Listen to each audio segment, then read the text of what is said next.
So what these suggestions I'm making under the story of the lion in the savannah is really describing the two major divisions of the autonomic nervous system. The first of the two divisions is referred to as the sympathetic nervous system and is responsible for the fight or flight response that I was describing a little bit ago. The term sympathetic translates roughly to with feeling and has a more common usage definition for the language, but in this sense it's actually describing the fact that the fight or flight response type physiology is often tied to emotional responses. Whether you're anxious or excited or anything in that realm, all of that's associated with the increase in heart rate and those sorts of things that are described that you'd feel when you're faced with a lion. And really, the main emotion you'd feel with that would probably be anxiety. Anatomically, the sympathetic nervous system is associated with the thoracic and upper lumbar spinal cord region. By that, it really means that it's concerned with how the output of this part of the nervous system originates out of gray matter in the thoracic and first two lumbar sections. Some sources might refer to some third lumbar section output, but that's not terribly common. It's possible because of some variation between people, but generally speaking, the first two lumbar levels are associated with the sympathetic nervous system. And for that reason, it's also sometimes referred to as the thoracolumbar system, strictly talking about its anatomical origins. The other division is referred to as the parasympathetic nervous system. And that name actually refers to the fact that it's anatomically surrounding the thoracolumbar region.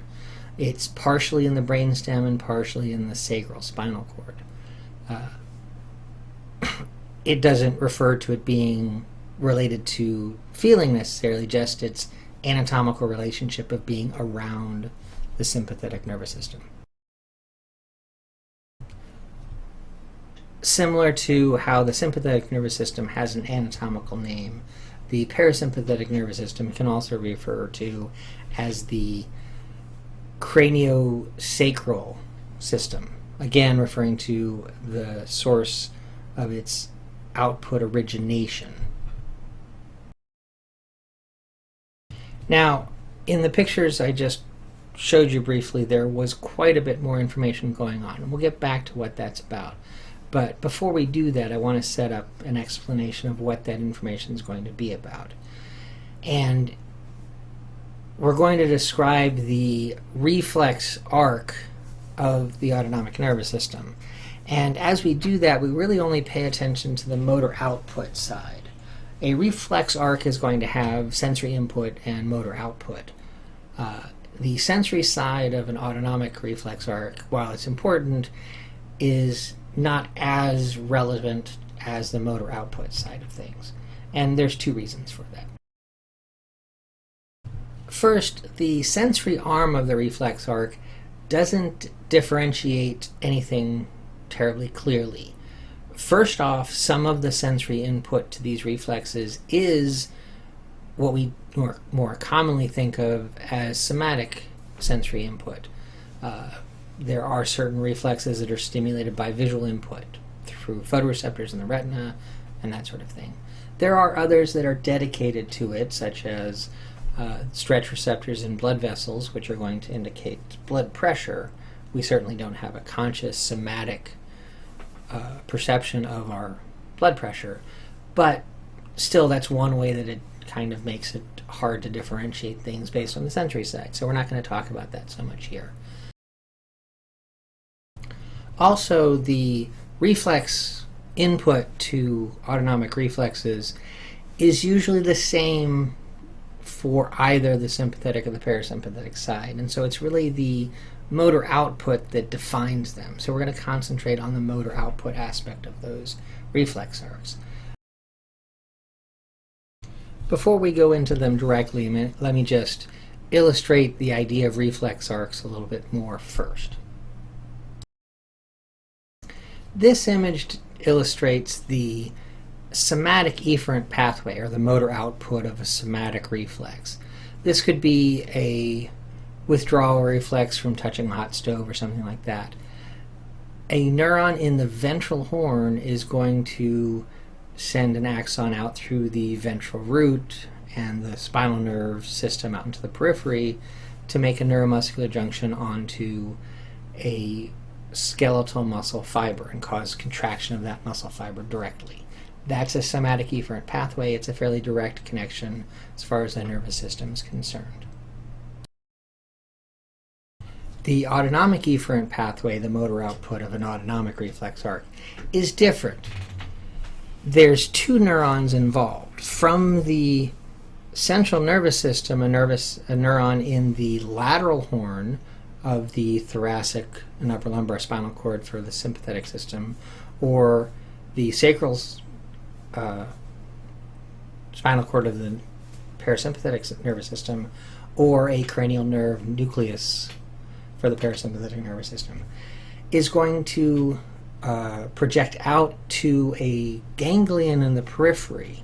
The ganglia are specific to which division we're talking about, but ganglia, whichever it is. That will synapse on a neuron in the ganglion, and then the ganglion is going to project out to the final target organ, which is going to be smooth muscle, maybe cardiac muscle, maybe glandular tissue, as opposed to skeletal muscle. The two neurons that are projecting out here make this a different type of efferent pathway as far as the nervous tissue is concerned. However, it is important to make a point about the similarities between the somatic and autonomic efferent pathways. Now, in the two images I've shown you here and in the previous slide, the little red dot showing the location of the initial neuron cell body seems to be practically in the same place. It's drawn in a fairly ambiguous point between the lateral horn and the ventral horn of the spinal cord. The ventral horn is responsible just for the somatic output and the lateral horn for the autonomic output, but they are essentially the same type of neuron. They're multipolar motor neurons, and their axons emerge through the ventral nerve root and extend out away from that. Anatomically, that's sort of where they stop. The autonomic fiber then goes directly into the ganglia that are nearby, most likely. But outside of the anatomical similarities, there's also another important similarity about what they do when they make the synapse. And I'll be talking about neurotransmitters involved in the system a little bit. And it's important to remember that the somatic central neuron and the autonomic central neuron are alike also in that sense as the neurotransmitter that they release. So keep that in mind. So going back to these two figures again, there's more to be explained here. The sympathetic and parasympathetic systems both use this two-neuron approach to reach the target organ. The sympathetic nervous system coming out of the thoracic and upper lumbar spinal cord is going to contact the sympathetic ganglia very, very quickly. Most of them are located in a chain just alongside the spinal cord, often referred to as the sympathetic chain ganglia. There are three ganglia which are depicted in the sympathetic nervous system picture here as being beyond that chain of ganglia.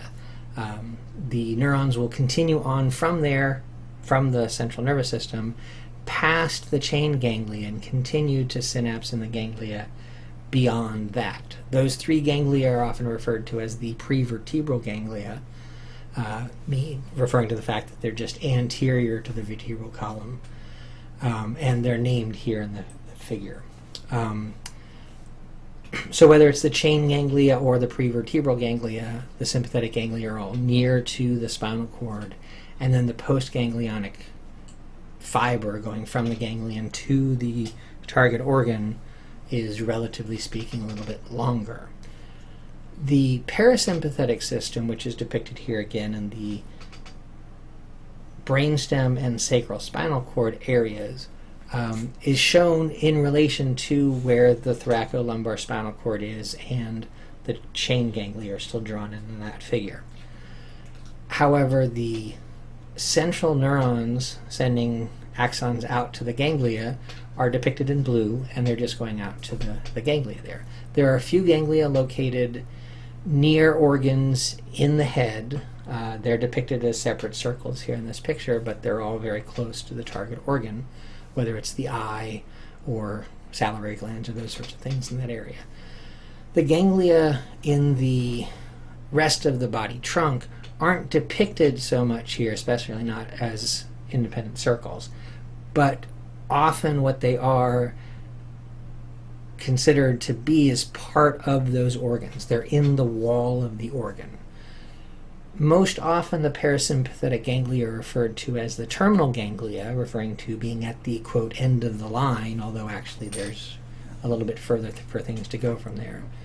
They can also be referred to as the intramural ganglia, referring to being in the wall of the organ itself.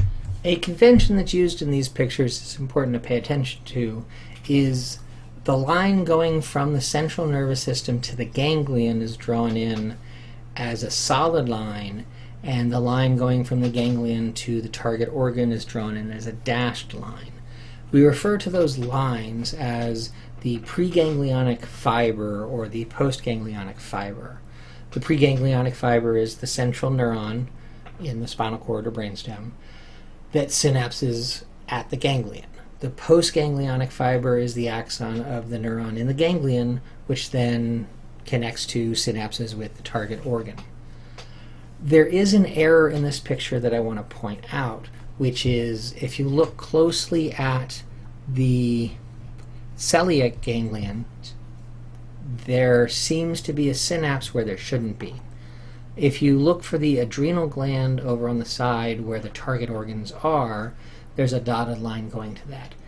That should actually be a solid line.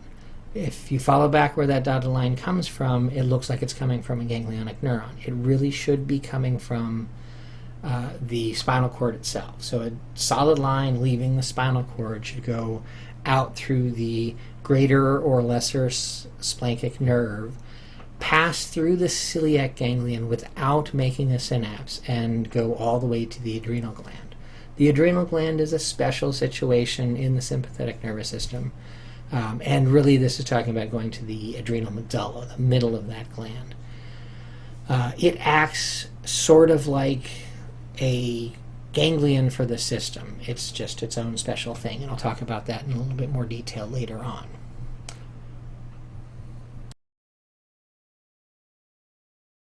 Coordinating the fight or flight response so that all of those events can happen together, getting oxygen into your body and into the bloodstream, and then distributing that blood specifically to the organs that need it, the skeletal muscles, the skin, the brain and heart as well, which I didn't mention earlier, and to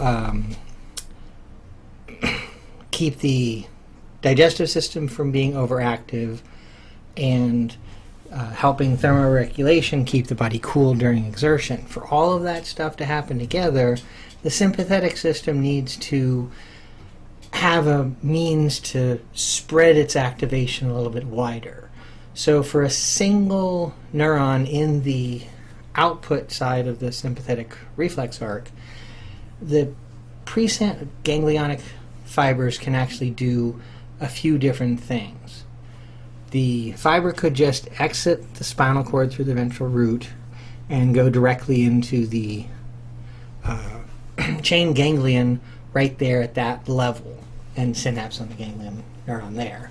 It could follow that same path but continue past that level's chain ganglion and go to another level, either above or below, and synapse on a different ganglionic neuron there. It could also go through the chain ganglia and then emerge without synapsing at all and continuing on into one of the prevertebral ganglia to synapse that. Not represented in this picture would also be the situation that I mentioned just before, where it could go past the prevertebral ganglion called the celiac ganglion and on to the adrenal medulla. Now, any one preganglionic neuron is possibly going to do all of these things. It's going to branch and have several different endings. And those endings could be any of those described here.